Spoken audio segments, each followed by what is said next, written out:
This week we've been talking about some things as I reflect on our oldest graduating from college this week, looking back at all the places we've preached and the many Christians, brothers and sisters in Christ that have had an influence and impact on our family and have helped us get to where we are today. We wouldn't be there without that help, without the encouragement, without those people walking with us, holding our hand, and at times carrying us. As I think about that, I think about our kids. What do we want for our kids? You know, we might say we want them to get a good job and to be able to make a good living and provide for their family. But folks, at the end of the day, the most important thing that we can desire for our kids is to have faith in God.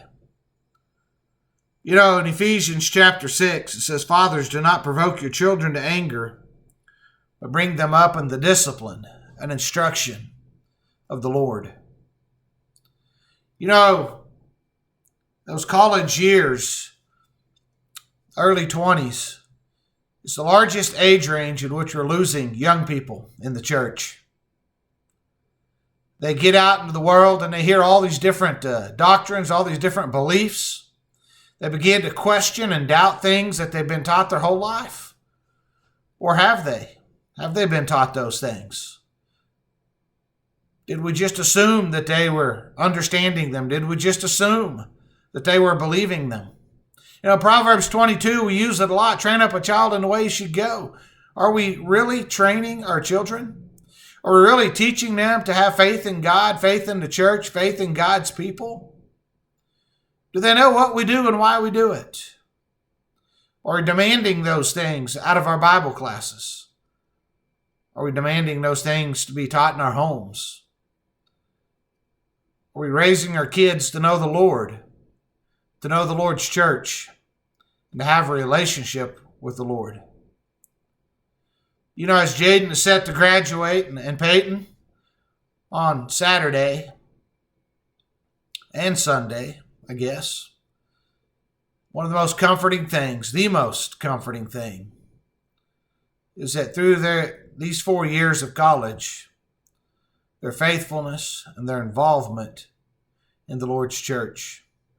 There's a group of people at the Foothills Church of Christ that I've never had the opportunity to meet, because that's the one day a week that I work,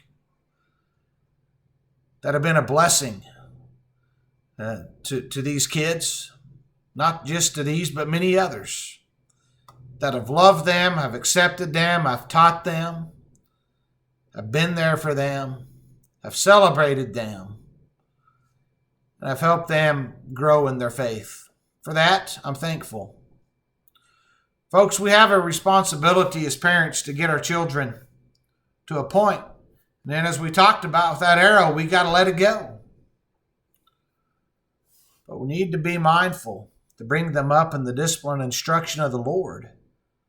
So as we let go of that arrow will stay with the Lord, and that arrow will stay in the Lord's church, and that arrow will be guided by brothers and sisters in Christ in the Lord's church, wherever our kids end up at.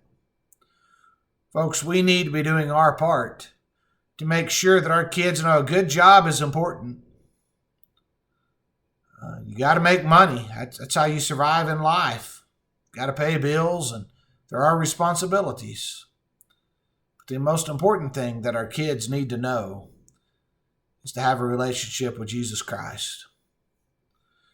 And folks, we need to teach that to our kids, and we need to make sure that our kids are getting themselves plugged into the Lord's church so that other people can help them on their journey. I want to thank you for taking the time to join me today. I pray that you have a good day, and I pray that God will be glorified in all that you do today.